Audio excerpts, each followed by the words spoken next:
Hey, good morning, everyone. How's everyone doing today? Welcome to my Tuesday live stream. I sh I keep saying this. I should just stream every day, so I don't even have to think about what day it is. They just kind of all run together now. When you don't have like any jobs set up, it's like I don't know what happened this month. I guess I found out one of the agents. I do real estate photography. For those of you that not familiar with what I do for a living, but uh, one of the agents, they just sold a really big property, millions and millions of dollars. It's commercial property, but so I think that whole office is just sitting back on their laurels and going to enjoy the money that that just came in, uh, and not actively pursuing new listings. I guess I don't know. I guess I would do the same thing. Man, if I came into like a huge like commission, few $100,000. Uh, I might take a year off. I don't know. But anyhow, thanks everyone for taking some time out of your day to spend it with me. I really appreciate it. Like I said, it's always the highlight of my day to come out and chat with everybody, see what's new, and see where everybody's from, and from all around the world. Really, I can, like I said, I set up this time slot for people I can't normally reach in my other streams on Thursday, because Thursday's a little bit later now. So it's like 2 in the morning for a lot of you. But this stream, I hope to reach even more of you from further east of me. And so that's why I do this on Tuesdays and streams in general. Oh, computer's still warming up. I'm still warming up. It's going to be cold the next few days here. Like at night, it's going to be in the low 30s or below freezing, which is like what, 0 Celsius, give or take, at night. In the daytime, not much higher than that, in the 40s for the next few days. So I had to order some heating oil. My house is so old; it still uses heating oil and a water radiators around the house. And I was almost empty up until now because I don't really need it much during the summer or during the warmer months. But so I'm getting some fuel oil in today, and of course I always have my space heaters. So I isolate myself to one room with one space heater, and I'm good. I'm nice and toasty, and of course layers. You know, but it's probably warmer if you guys are like in the southern half of the world, the southern hemispheres. It's probably getting warmer there for you guys, which is nice. And then if you're closer to the equator, like Florida, it's always nice down there. Like if it gets down below 70, you guys are like putting your coat and hats on, right? You live up here, you're like putting your shorts and t-shirts on. And if you're like under 18, you wear shorts and t-shirts regardless of the weather. I don't know what it is with kids, it's like, freezing out, snowing, and they got their shorts, t-shirt, sandals on. What's wrong with them? Anyhow, let's see who's here today. We have, oh, Rick Bear. Awesome. Good to see you again. You must be feeling better because you're kind of hitting the streams a little more often now, which is good. You and Magrat, I'm really happy. How's your vision, by the way? Is that coming back for you okay? Or is because that's kind of a random thing, right? Sometimes it takes a long time, sometimes it heals very quickly, but and David Crooks, he runs the, hi David, he runs our local photography club that I joined here a few months ago, which has been a real treat for me and uh, gets me out of the house during these times. And I saw you schedule something new for next week, I think. I'll have to look at the email again. We're going to go to Alexandria. Uh, and I guess you said there were some bald eagles and stuff happening down there, or you mentioned it anyway. So I'm going to bring my 75 to 300. Hopefully it's a nice bright day, even though we're going at 7 in the frickin' morning. Uh, the sun, I think sunrise is around 7 o'clock in the morning now. Uh, mm. And there, have my first coffee of the day. I woke up about a half hour ago. It's 7:11 a.m. right now for me. And let's see who else is here. Marcia. Oh my goodness, Marcia, are you back in Florida? Yes. Awesome. So what's the temperature in Florida right now, Marcia? I'm just curious. Scott Mumford, good to see you. John Follows. John Yutse. Leon, always good to see you. South Africa. Nice. And Kirk Radford, good to see you. And let's see, what else we got going on here? We have Frederic Headland. Jim Jones from Kansas, awesome. Casper, good to see you. Uh, Dang it, you know, I was so late in the chat last time, but Casper has a macro verse site on Facebook. I wanted to just double share. Let me pull that up again. I mean, it hasn't.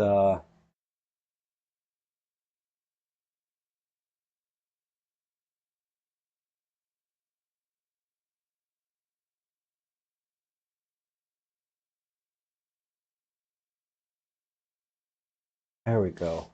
Oh, well, it's so simple. Facebook.com/the macro verse. There we go.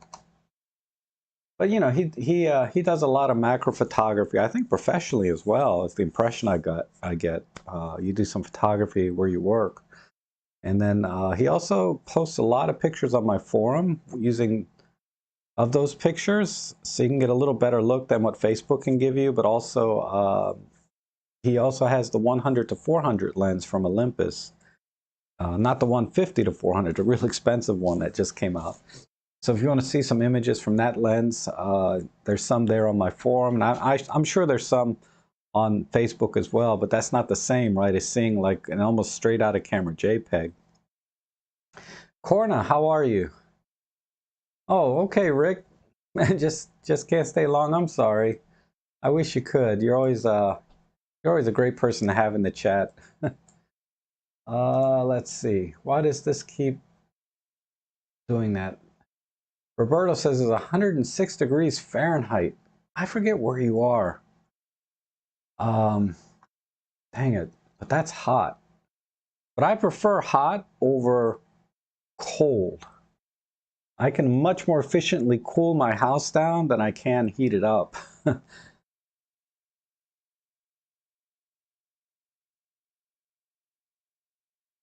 Nah, you already said hi. That's okay.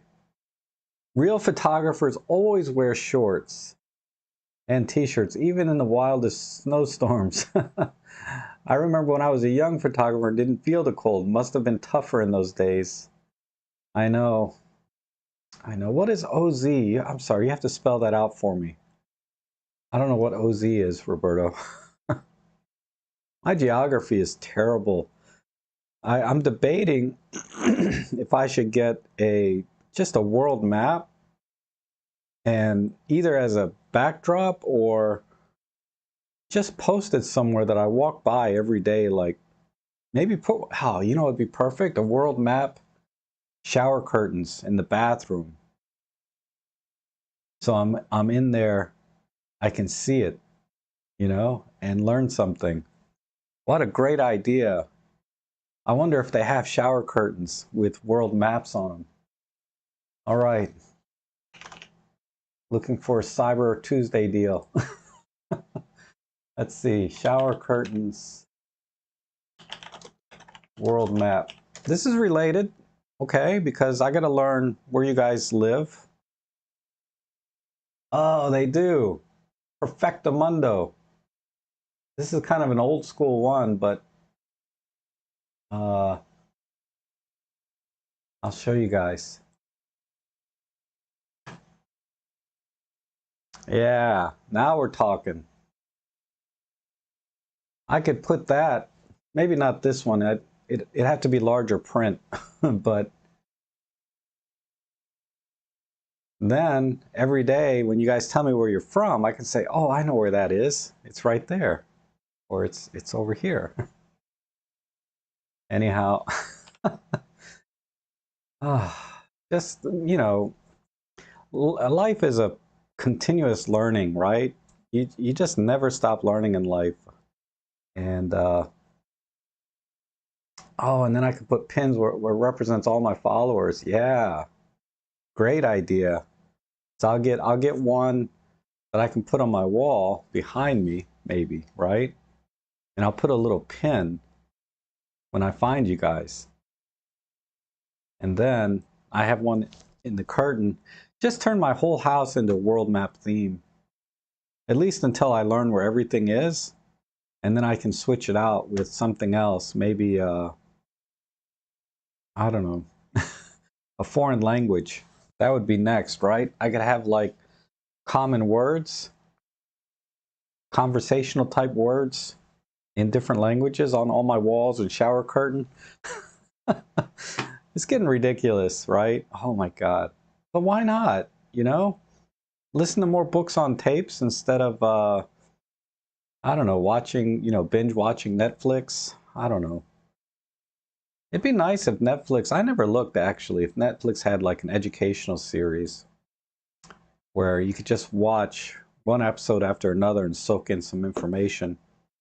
I know they have those, because you see them all the time. This video is sponsored by, and it'll be some learning YouTube, or not learning YouTube, but learning, one of those learning websites where they have thousands of videos put out and you can watch lessons, but you got to pay for those kind of, right? I mean, I pay for Netflix. I don't know. There's too many decisions in life, and that's why I kind of crawl back and just binge watch Netflix, because I can't decide what to do with my life. Ah, oh, ham radio. That's right. I looked into ham radio, by accident, because 20 some years ago, I used to go to trade shows for another business.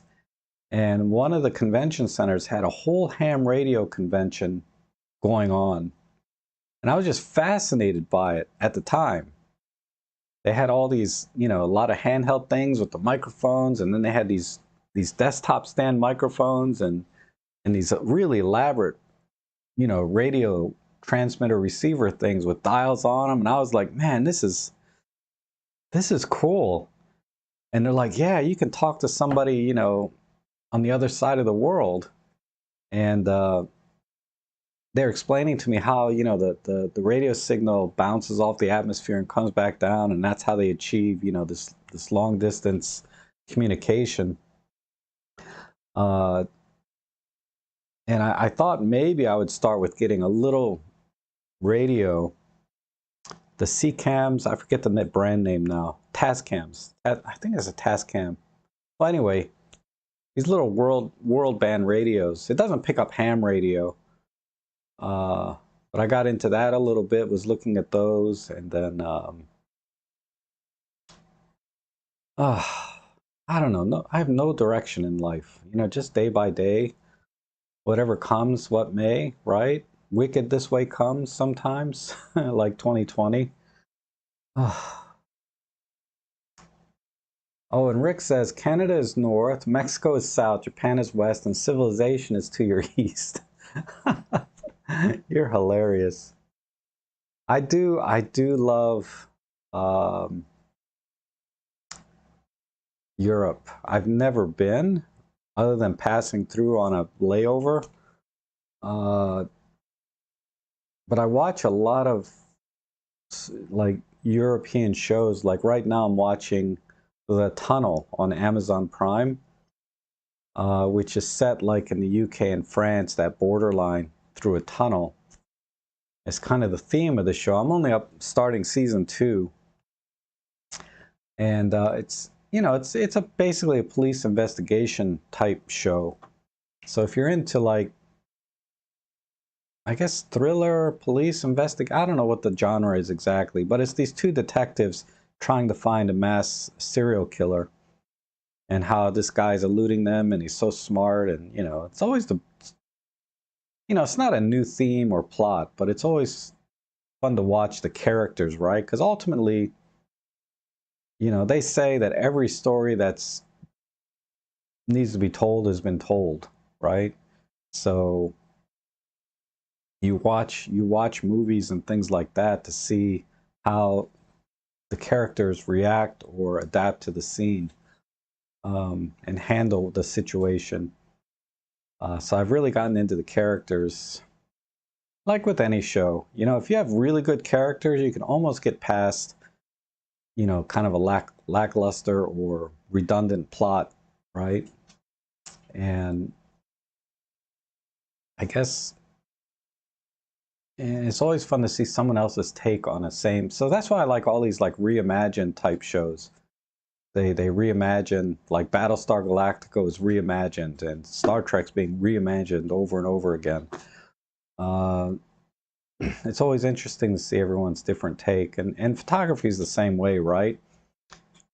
People take a billion pictures of these very common touristy type scenes, statues, monuments, landscapes, and then somebody will get a really good picture, right? It'll be their interpretation of it and their story and how they saw the scene.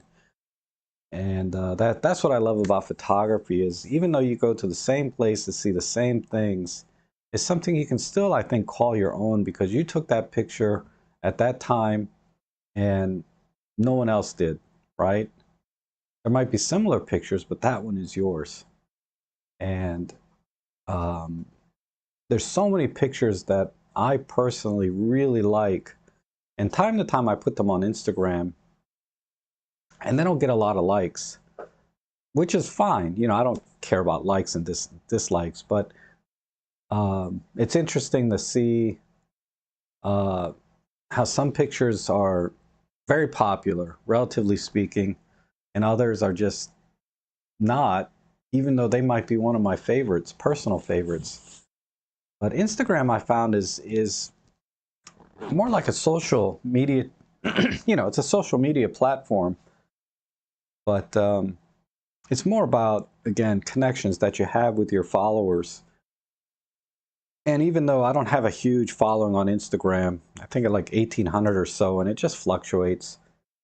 It's always the pictures that when I have myself in the picture or I'm doing something, that get the most likes. Even though they're not particularly flattering pictures, right? Because of that personal connection that you have with your followers. They like those kinds of images, and they don't really care about seeing another sunset or another landscape, right? They want to see you and communicate with you through photography. And that, to me, is really the spirit of Instagram. Unfortunately, it's kind of like any online business, right? They have a very strong influence over what you see, and it's all business driven, metrics and algorithms and things like that, so that the platform can make some money, which is fine, because they're not charging us, but they're not charging us money. We are giving up some of our what's the word I'm looking for? We are giving up some of our privacy, right? Some of our images, because I think they practically own the images once you upload them up there. So we're not getting the platform for free. We're exchanging it for our privacy and for our photos. But still, it's really I think the benefits outweigh the cost in this case. I don't know. I guess time will tell. Maybe I'll regret ever opening up Instagram.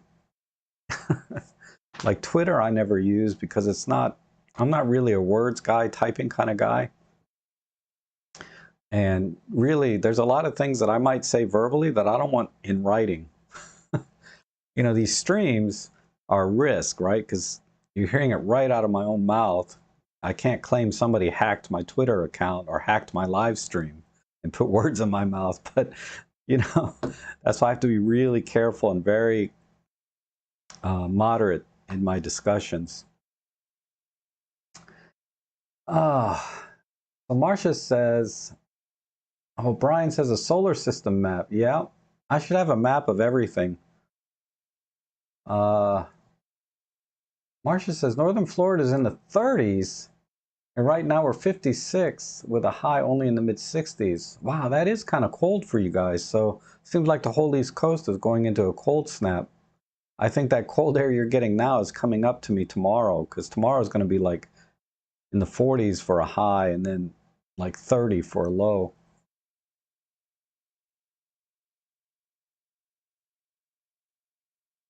And let's see.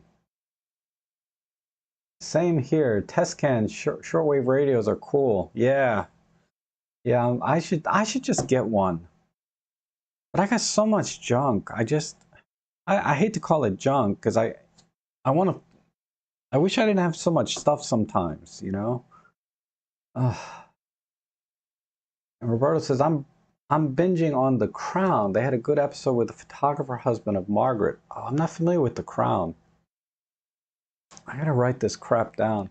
Because like that show, The Tunnel, was recommended to me by my brother-in-law. He always recommends good stuff. There's all kinds of really interesting shows. I thought this one would be sort of more of a supernatural type show, but it turned out to be a detective show. I don't know. I'll have to remember it. I don't have any paper here. I was doing some testing outside, and I have a notepad that I take notes sometimes when I'm doing some testing. I have another video coming out. I don't know where my notepads are. They're all over the place. But I'm doing another video on, it's just another ISO test between the S5 and the EM1 Mark III and the Nikon D750. So those three cameras, I'm doing different ISO tests, and then I'm also gonna do some dynamic range tests, and then just talk about, sensors, the performance of the cameras in general. Okay. If service is free, you are the product. Yes. That is a very succinct way to put it there, Marco. And good morning, Music Sound Gear. Good to see you. Stephen Page, hello. Anyone managing to get out with their camera? Yeah, I will this weekend with the photo club.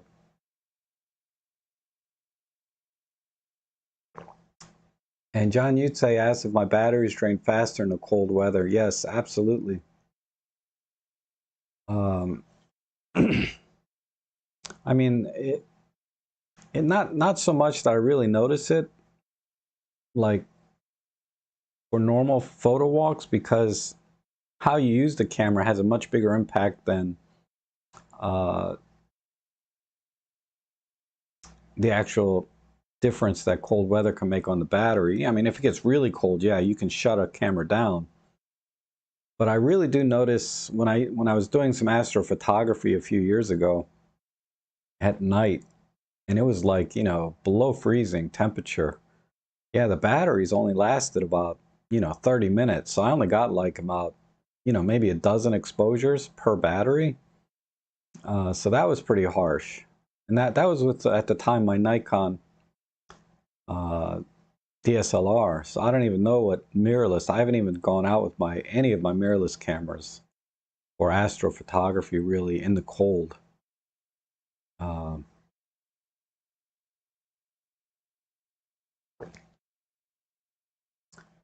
and Cornus, speaking of TV series, what are your thoughts on a new season of Discovery?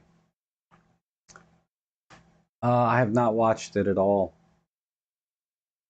Discovery, no, it's not one I've watched. I mean, I remember skimming the descriptions. I think it's on Fox. It's on one of those icons that I have on my TV, smart TV. You just click on the icons. I forget which one it is. Uh, None of the topics interest me when I was looking at the topics that they were going to cover. So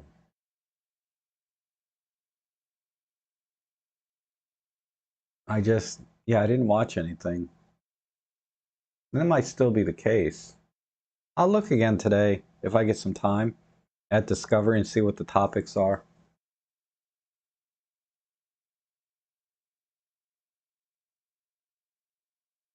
Could you say caper stick with your computer and work hard with your... I have no idea what you're trying to say. I'm sorry, Lewis. I'm very confused by that. Leon says, Rob, excuse me, saying the general topic on your live chat is starting 90% general topics. I hope we can swing more to photography and hope we have more questions on photography. Absolutely. Yeah, if anyone ever has any questions about photography, you know, unlike like Jimmy Chang, and he's really good, and what's his name? Joe Edelman, they're really good at like picking a topic before they start the live stream. And then they talk about that. And my my problem is I never plan anything. You know, like even the stream for today, I couldn't decide. I mean, I set a schedule to do streams Tuesday, Thursday, Sunday. But even the day before I put the stream up, I can't decide if I can really do it, you know? I mean, I love doing the streams. But yesterday I was, for whatever reason, I was in just a foul mood last night.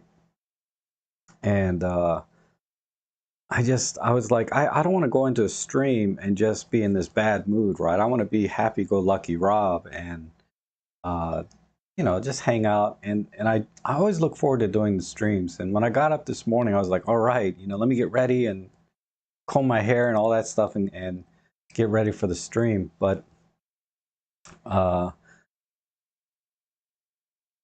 I forgot what I was talking about. But yeah, so Jimmy and Joe, they're much better at picking a topic. And I've thought about doing that where, you know, I just pick whatever topic, but I feel like after a few streams, maybe after 1 month or 2 weeks, you know, because I'm doing them 3 times a week, I'm going to run out of topics to really talk about that I'm familiar with. And so that's the thing. Maybe what I can do is ask you guys what you want me to talk about, right? So if you have a topic suggestion, you can just leave it in my forum, because I do have a line item there where you can make some suggestions in my forum, but mostly people are putting suggestions for types of videos to make. And there's a couple I have on queue that I do want to make based off those suggestions. But for the live streams, no one's ever said, you know, hey, in the next live stream, can we talk about this topic? Or can you talk about this thing? Like, what did Jimmy talk about in his last stream? He talked about what he learned about Micro Four Thirds after all these years. And I haven't had a chance to watch that one. But I usually watch Jimmy's streams, you know, like the next day, because his schedule is a little bit off from mine. Like tomorrow's at 10 o'clock and I'm going to be doing something. But yeah, I totally get it, Leon. I do feel like sometimes, yeah, we're not even talking about photography sometimes, and we're just talking about like, what flavor of coffee am I having today? I mean, I never do, but you're right, Leon. I don't disagree with that statement. Star Trek Discovery is on Netflix. Oh, you're talking about Star Trek Discovery. Oh, it's not on Netflix here in the US. You have to pay CBS if you want to get it. That's why I haven't watched this. If you're talking about Star Trek Discovery, yeah, I haven't watched it at all. I kind of lost interest after season 2, so I wasn't that excited to see season 3. Otherwise, I would have paid for another subscription. I did like season 1, though.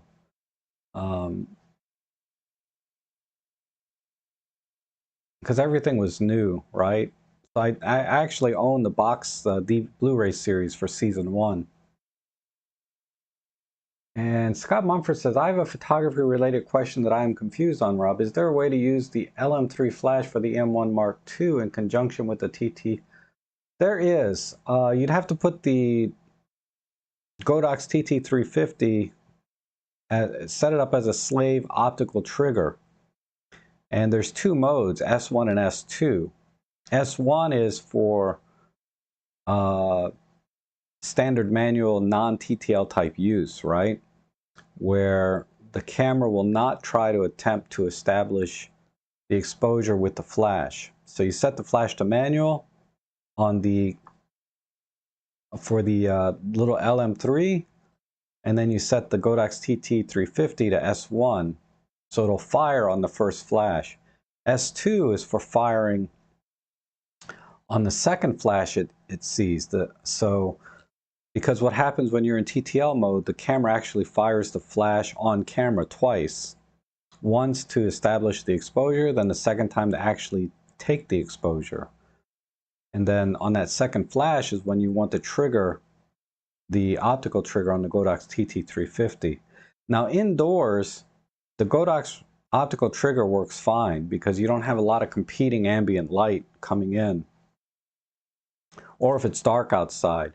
But as soon as you start to get any kind of light, ambient light, or too much light around the flash, I don't know if it saturates the sensor, the optical trigger sensor in it, or what the problem is, but it doesn't fire. It's not reliable. So that's why I always use a radio trigger now. There's very few flashes that have really good optical triggers, save the name brand Nikon, Canon, Olympus. The brand name flashes have excellent optical triggers that work great outdoors. But a lot of these more generic flashes, third-party flashes, are terrible optical triggers, and you can't use them outside. With the exception of one of the Yongnuo flashes that I got, they sent me in for review. I think it's a... I'm sorry, hey, stop eating that.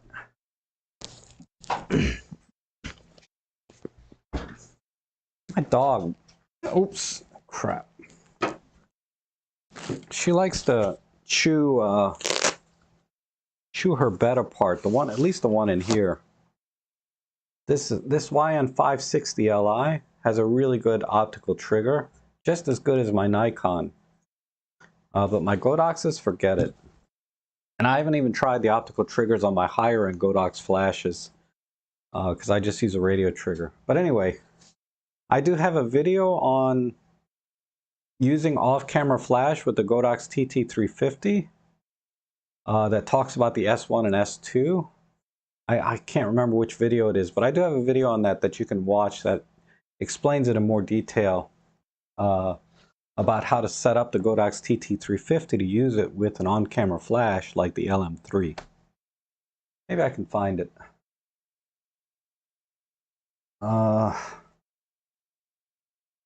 Videos, Godox. It is, yeah, it's this one. It's episode number 176. I'll give you the link. So that's the link to my video where I show you how to use it off camera with a flash, like an LM3. I think I used the M10 with its pop-up flash, but the LM3 is kind of the same thing. Roberto says, going to test my Miu this week. Didn't realize all the hipsters are into compact camera. Oh, wow. I have one. I'm scared to use it, though, because it's in mint condition. I don't think it's even seen a roll of film. And it sells for quite a bit now. Let me see what eBay... I don't know what they're going for. It's called the, where is it? Olympus Stylus Epic, right? Stylus Epic. 35 millimeter 2.8. $329. $500. Wow. $335 in the box. Show you guys. This camera here, right? 329. Mine is like mint though. $400. So it's like I'm just scared to I'm scared to use it, which is stupid, right? But then again, I have so many film cameras, I don't have to use that one, but I should just buy some really cheap, like decent compact camera, film camera that I can take with me time to time, instead of having to break out a full frame, camera. Uh, maybe David Tellett can recommend one that doesn't cost too much. Actually, my little Pen FT, I have the lens coming in uh, next week, I hope, from Japan. That's pretty compact, a little Pen FT.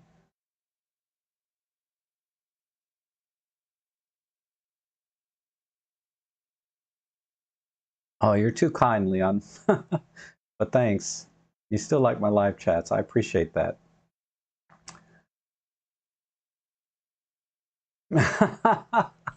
John Follow says, not too much. Panasonic, please. Darth Vader had a Panasonic. Han Solo had an Olympus. That makes so much sense. That makes so much sense. Um, yeah, I'm not going to do too much with I have an S5 and I have a GX80. So like yesterday, I updated the firmware on it. And I said, rather than just update the firmware, let me just make a video while I'm updating it. So that was a very quick video to make. It only took me 2 hours to make that how to update your firmware video on the Panasonic S5. And then I have the ISO testing that I want to do and compare that to the EM1. And it's not so much to talk about how great, the S5 is. It's more about, the compromises you make when you choose Micro Four Thirds in terms of image quality, because there's some significant compromises in certain situations, right? Low light, dynamic range, those kind of things. Smaller sensors just are not going to keep up. But full frame, you compromise size and weight, basically, battery life, all those things. And most people, they will shoot, most people that own both cameras, right, both systems, full frame and Micro Four Thirds, they will shoot mostly their Micro Four Thirds, is what I'm getting. Of course, my channel's biased, right, because most of my viewers are Micro Four Thirds users. But what I'm hearing is most viewers use their Micro Four Thirds, prefer their Micro Four Thirds. But time to time, if they're in a low light situation or want to go out at night, they'll take their full frame camera. So that's if you own both. If you only own the one system, Micro Four Thirds, like I still shoot day and night with my Micro Four Thirds system.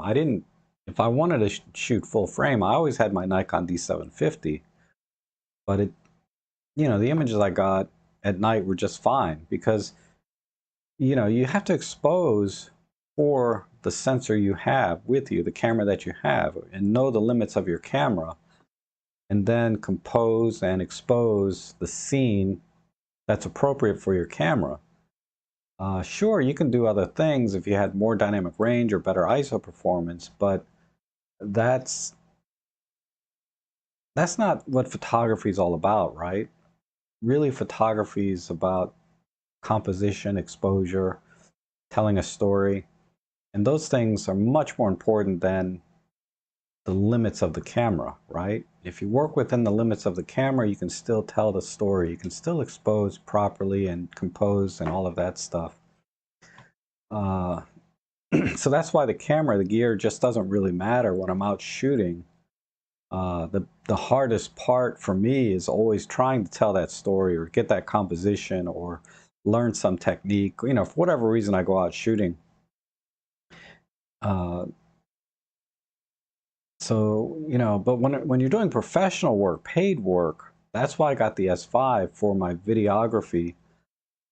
because you cannot push and pull highlights and shadows when you have an 8-bit video file, like from our Micro Four Thirds.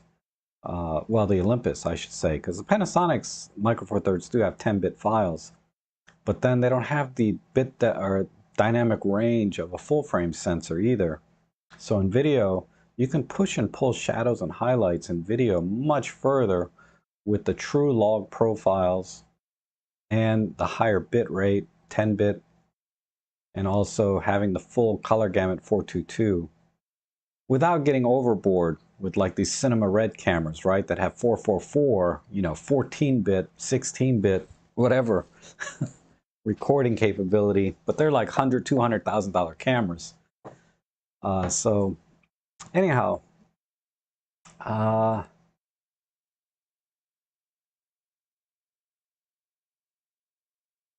and Cornus says, I prefer the TX1. Yeah, the XT1 trigger, definitely. I have, but what I've been doing lately is triggering my other flashes, because all the, well, not all, but most of the Godox flashes have radio triggers and receivers built into them. So if you can use the Godox TT350 as a radio trigger to fire other Godox X series flashes. And that's what I do on my pro jobs now. I used to use the trigger all the time, but now I'm using, and I'm planning a video on that. Now I'm using the radio trigger built into the flash.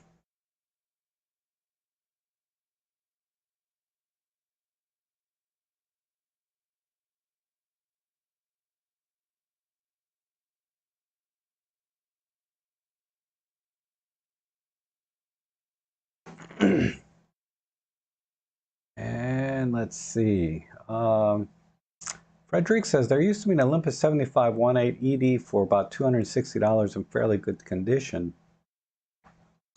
Optics are fine. Is it worth buying even if you don't take portraits? I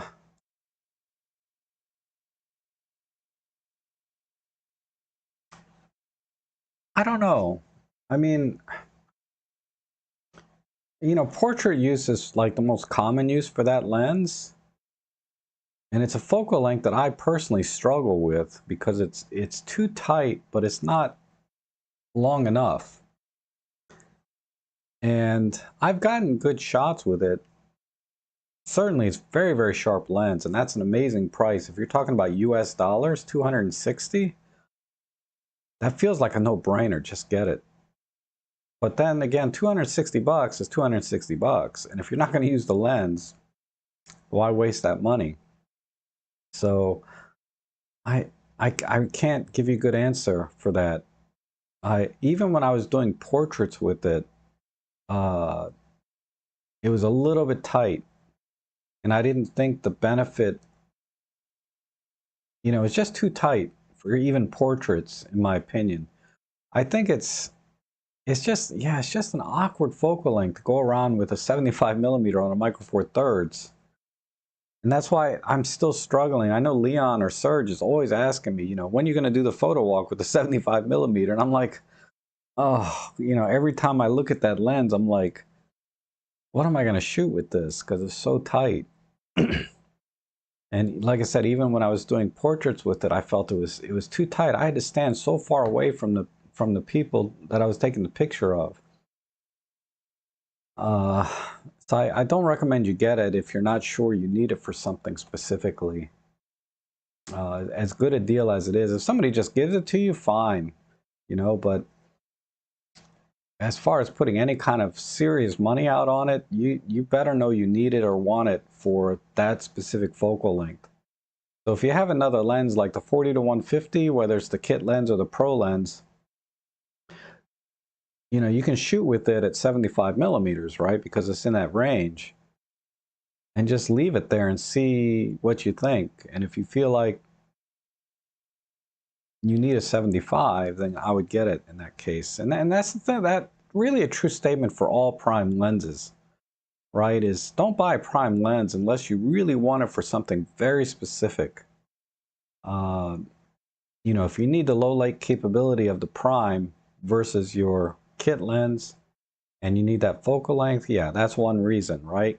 Because you're shooting a lot at night and you want that, you want to shoot at faster shutter speeds, lower ISO, or, you know, in some cases you can get a better depth of field with the 45 millimeter, and you're doing portraits. So I think the 45 millimeter, whether it's the 1.8 or the 1.2 Pro, is excellent for portraits, uh, because you get a shallow enough depth of field from it, and you get, you know, good sharpness. It's a great lens. So there's lenses that, so when you buy a prime lens, really try to think of a very specific purpose for it over your kit lens, because your kit lenses, the 14 to 42 and the 40 to 150, cover a huge range, and you know, you don't need a prime lens until you do, is what I'm saying, right? And you'll know you need it because you're trying to solve a particular problem in your photography, you know. But I don't think they particularly add any value to your photography because you have the focal length covered. You know, the only thing they can do is either give you faster shutter speeds in low light or lower ISO, or give you a little shallower depth of field. But that's it, right? As far as primes go. So a kit lens, you know, I'm a huge proponent of kit lenses, and I shoot with kit lenses most of the time. Honestly, I rarely take out my primes unless I'm trying to, you know, force myself to use one focal length, or I'm going to be going out. Yeah, if I'm going to go out at night street shooting, I'm definitely taking a prime because, you know, you need the low light capability. But anyhow, that's the way you should think about buying prime lenses. Is you don't need it till you do, and you need to, and you'll know that you need it. In other words, that's a great deal, no question. And Brian says the Olympus XA2. Oh yeah, a nice little rangefinder, right? They're about $100, 100 to 150. They're a little bit expensive though. I'm talking like, you know, maybe a $25. Like I'll go to, maybe I, sometimes at the thrift store, I see little film cameras for $10 or $5 that look like they work. Maybe something like that. But the XA2 is, yeah, like one of the, you know, most sought after pocket cameras uh, from the film days. You know, that, the Miju or the Olympus Stylus Epic is very sought after. And there's a couple other Olympuses that are pretty cool that I saw.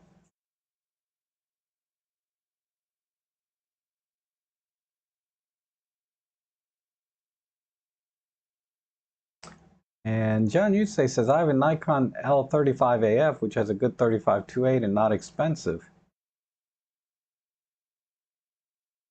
Oh, yeah, I think I've seen this camera before, the L35. Let me look at the, let me search it real quick.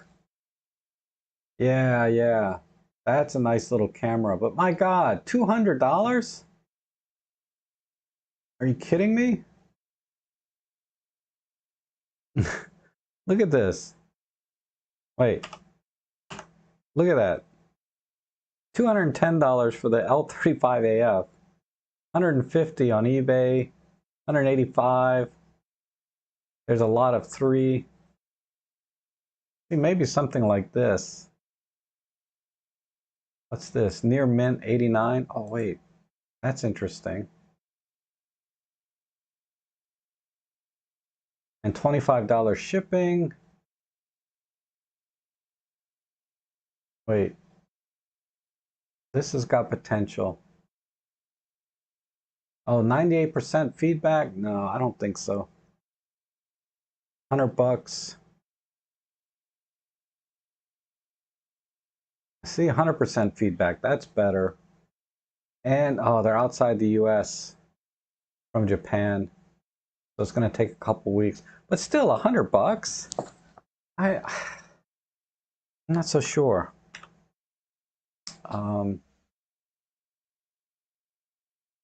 But yeah, I've seen that camera before. I have looked at it before. Just because of the 35 f2.8, right? That lens is pretty interesting. You know, it's a pretty decent lens. Roberto says he has a film from 1998. Stop down for every 10 years. Yeah, I'm not an expert on old film. I did shoot with some uh 98, man, that's like 20 some years old. Uh it was very grainy. I didn't do stop down or do anything special. I just shot it like it was brand new film, and it was very grainy and the colors were off. Uh you can shoot it just for fun. Don't I guess all film these days is really just for fun more or less, but uh yeah, don't get your hopes up.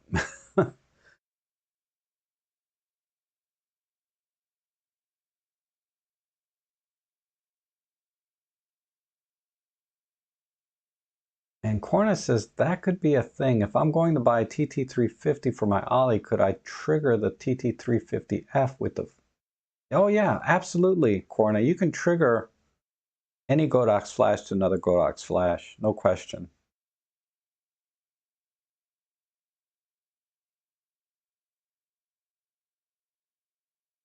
Yeah, the TT350s are good flash guns. They're great. And yeah, all you have to do is buy, buy a trigger for whatever camera you're going to use it on. So if I wanted to buy a Nikon trigger, I could still use all of my Godox flashes, even though I bought them for Olympus, as off-camera flashes.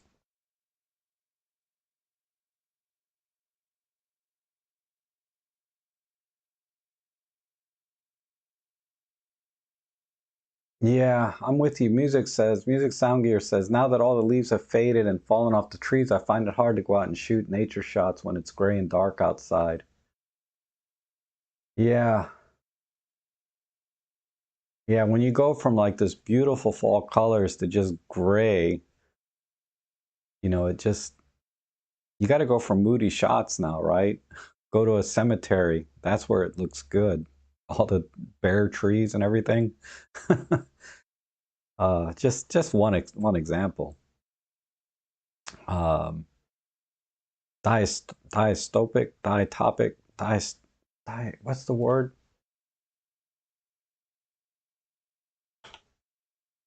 Diastopic. Let me see. Dystopian. Thank you. Thank you, Google. Um, you want to find more dystopian type scenes, right? For winter, which is we'll do a word of the day here. Dystopian, relating to or denoting an imaged, imagined state or society where the great suffering or injustice.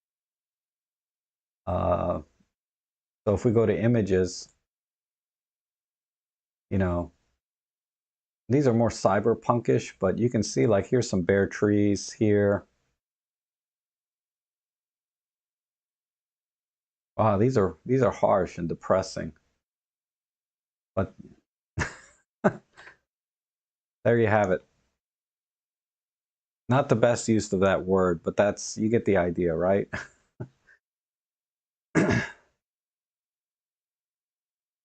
Yeah, John. Guess the Nikon got cult status when I wasn't looking. I know. And Cornish says, I partly disagree with you about primes. I have the Camlin 21 f1.8 as my always lens on Fuji. Think it's very versatile focal length. Oh yeah, yeah, definitely. Like, for example, the 17 millimeter f1.8 is my favorite prime, and yeah, certainly primes are very versatile, no question. Yeah, I would say I did I did kind of pinhole a prime a little bit too much because I'm always thinking uh, in the sense that when I was starting out, I just bought everything. And if I had to do it over again, I'd probably end up buying everything again, but I'd have a little bit more direction or purpose for buying certain things. I have so much junk I never use because I didn't have a purpose of buying it when I bought it. It was more because, man, that's a great deal, you know? Uh, and I'm just trying to save people money, but at the same time, I don't want to hold you back. If you really enjoy this as a hobby or you're a hardcore enthusiast and you spot a deal like that, you know, because that's about half the price that I could get it here in the US used. Brand new, you know, they're $700.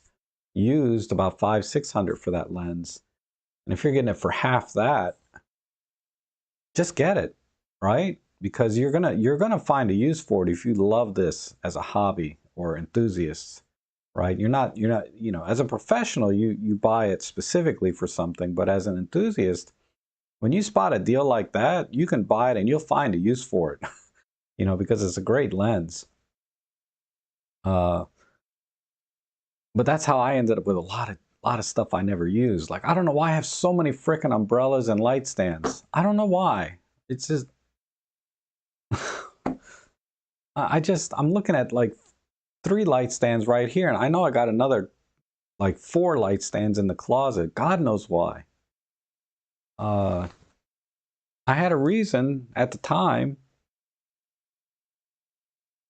but I don't know why I have it now. I don't do portraits for a living anyway. And I got boxes of stuff. Anyway, we all have problems, right? Oh, there's a new line of Sigma lenses. Very interesting and light. Release date is January and L mount available. That's awesome. That's what the S5 needs, are some small light lenses. You know, like I was shooting with my Nikon 35 millimeter and 50 millimeter. They're small and light. They weigh nothing, you know? Film lenses, but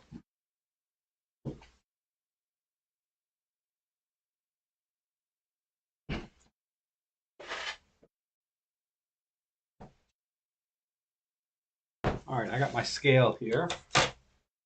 Not on a hard surface, so it may not be totally accurate.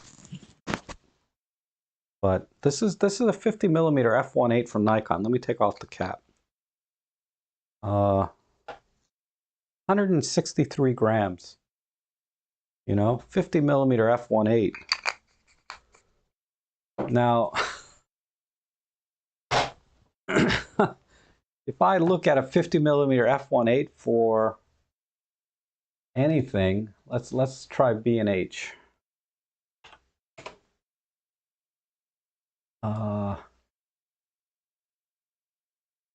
Let's do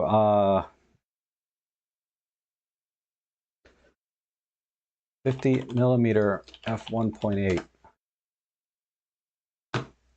Oh, Canon, nice. But that's the old Canon, right? What's a new one? Yongnuo 50. Wow, these are good deals. Here's a kit lens for the Sony. This is a little bit more modern.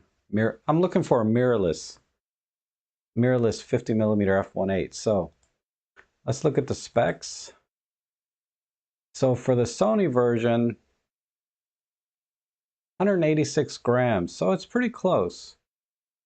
That's not bad. Let's see the Nikon. 415 grams. I mean, seriously, 50 millimeter full frame f1.8. You know, and Sony did the same thing for 186 grams. And then let's see what else there is.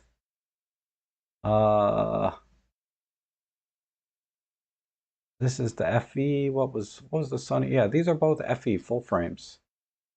Pentax, you know, Pentax is a normal 50 f1.8. Yongnuo.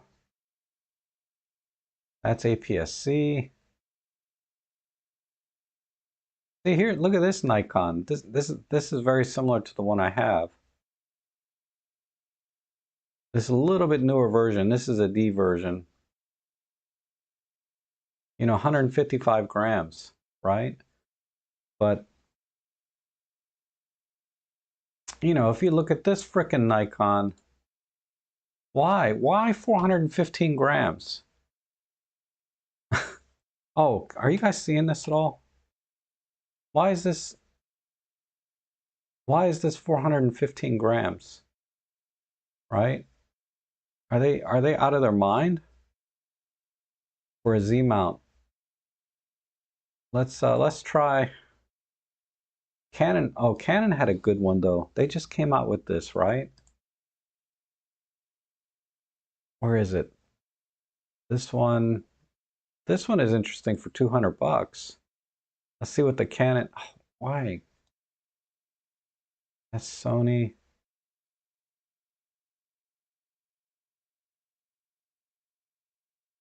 Sony.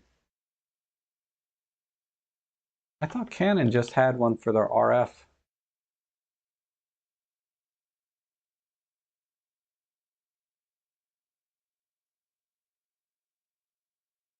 Those are EFs.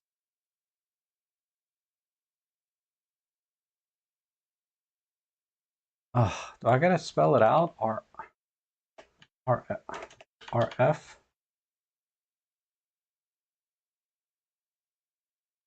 It's not even here.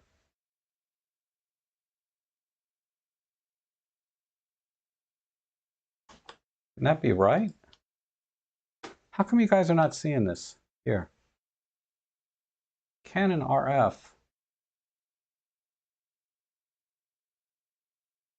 Oh well, anyway. I'm sorry guys. I don't know what my screens were doing there.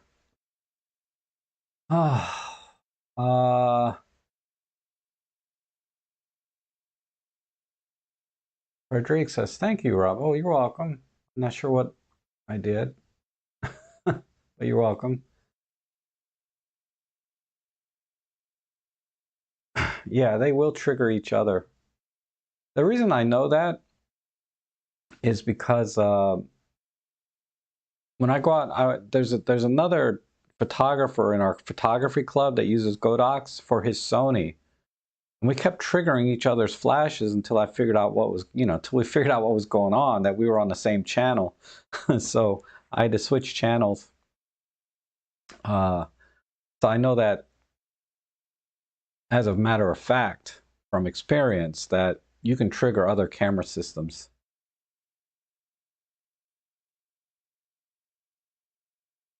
Oh, nice, Marcia. 79 yesterday, huh?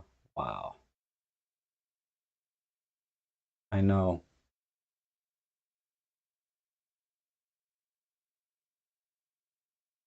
Oh, that's cool. That's a good idea, Roberto.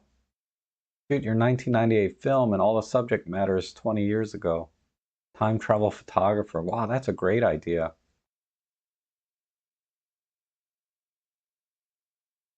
And then partial color in the art filters can be good when there's not much color in the winter scenes. It brings out just one color of your choice. Yes, partial color is an interesting art filter.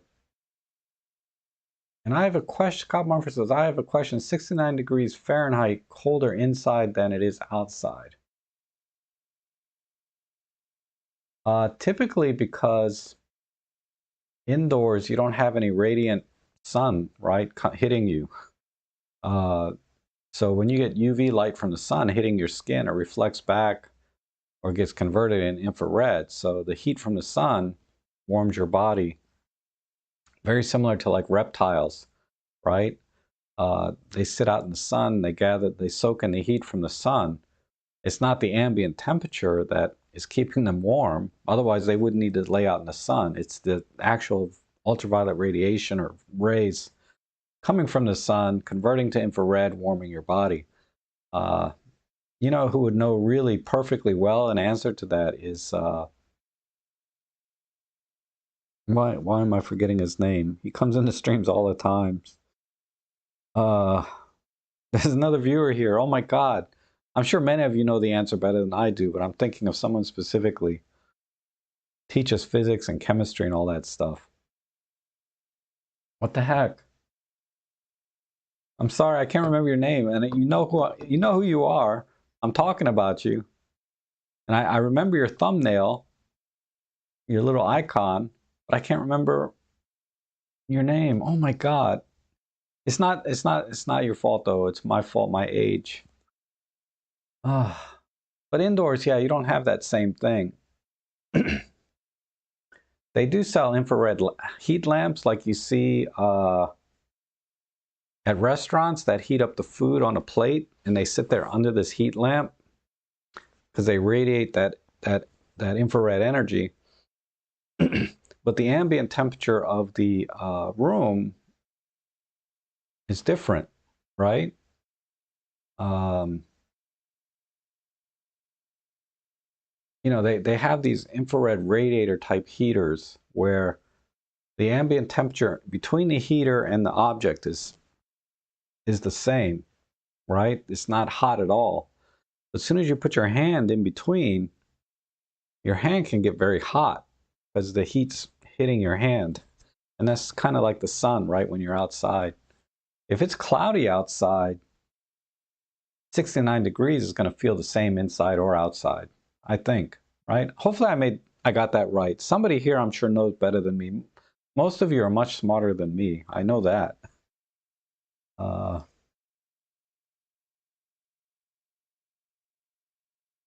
Okay, Rick, we'll see you. Thanks for coming in.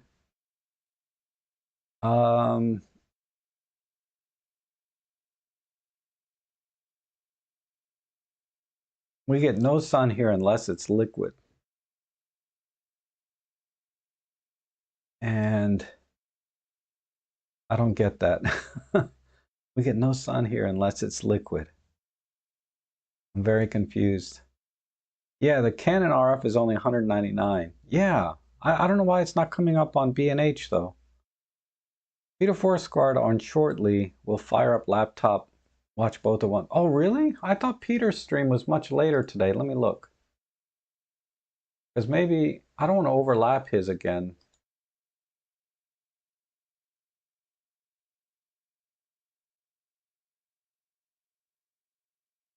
Peter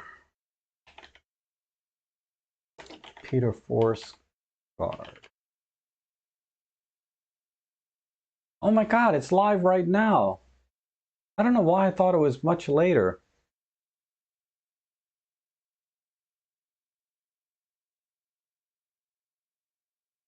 Dang. Sorry about that, Peter. I didn't mean to do that.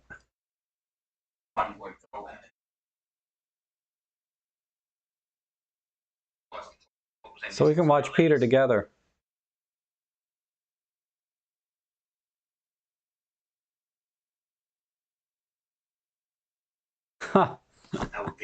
My bad.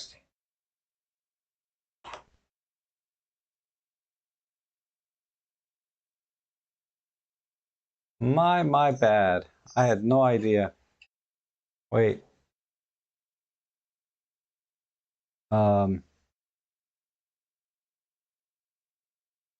I just closed my live stream window. I don't even know if I'm still live or not.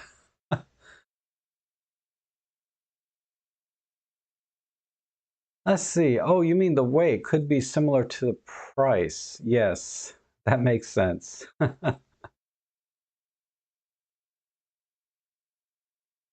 Are they charging per gram for lenses now?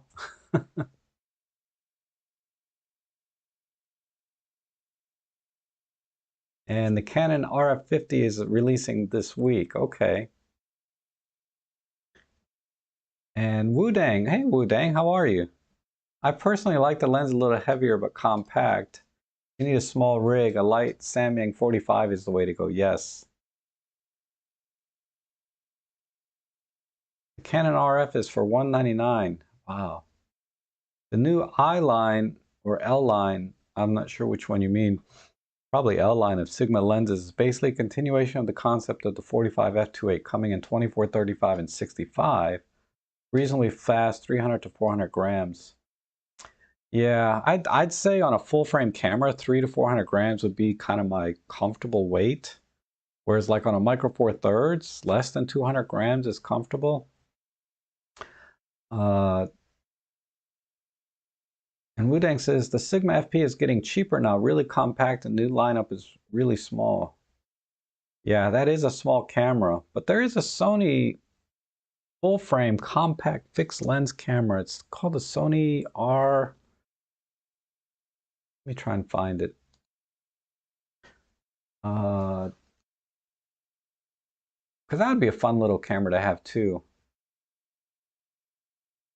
Kind of like this Panasonic LX10, I think, or L10.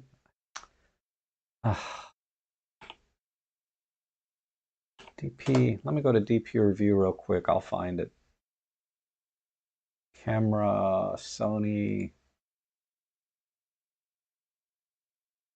Oh, that's not helping me. Camera. Feature search.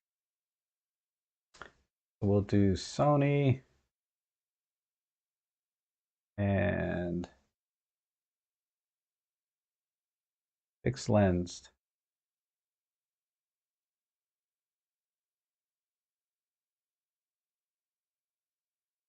Well, that didn't. I said fixed lens. Why isn't it?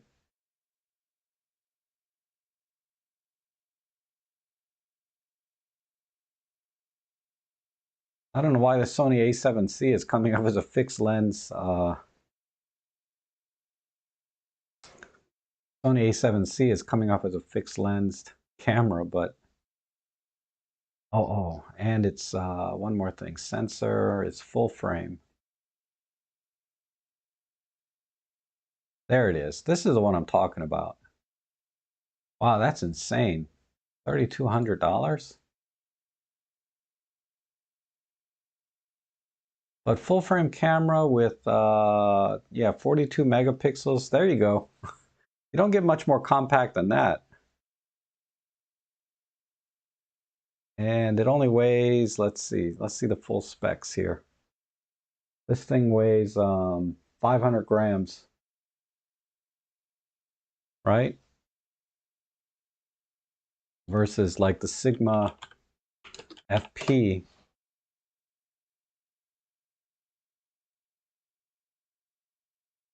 Full specs is 422 grams before you add the lens. Wow, that's pretty close. You could add a lens for a couple hundred grams. You're pretty close. Oh, you guys can't. I don't know why my screen keeps flipping on me. But I was looking at this. This is the Sigma FP is 422 grams. So you add a lens to it. And you're back up to whatchamacallit. You're back up to the Sony compact, but the Sony is a fixed lens. Liquid sun equals rain. Oh, okay, thank you, Ron.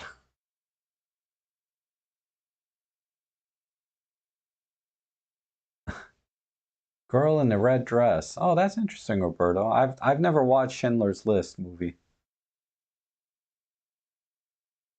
And live stream vortex still there.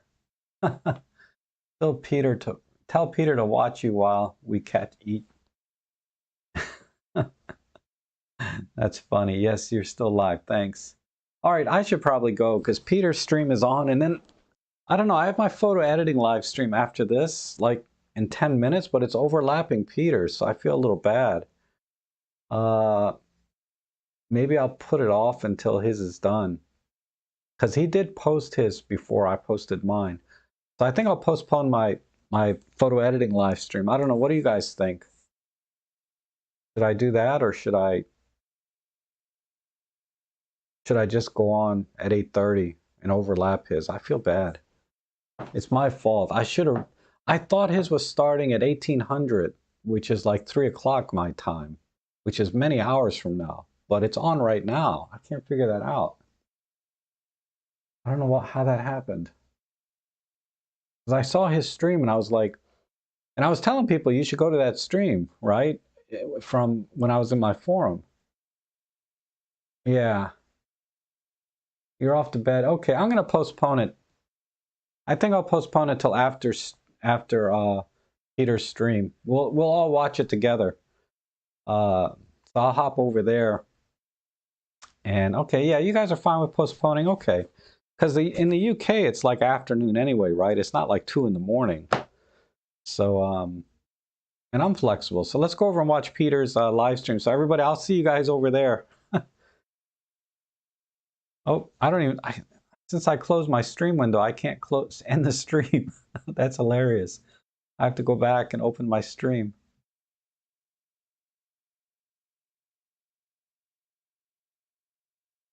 But hey, everybody, thanks for taking the time with me this morning. And I'll be back after Peter's stream ends. I'll start the I'll start I'll start the photo editing live stream, so you guys can submit pictures while we're at it. So you guys have a good one. Yeah, let's party over at Peter's stream.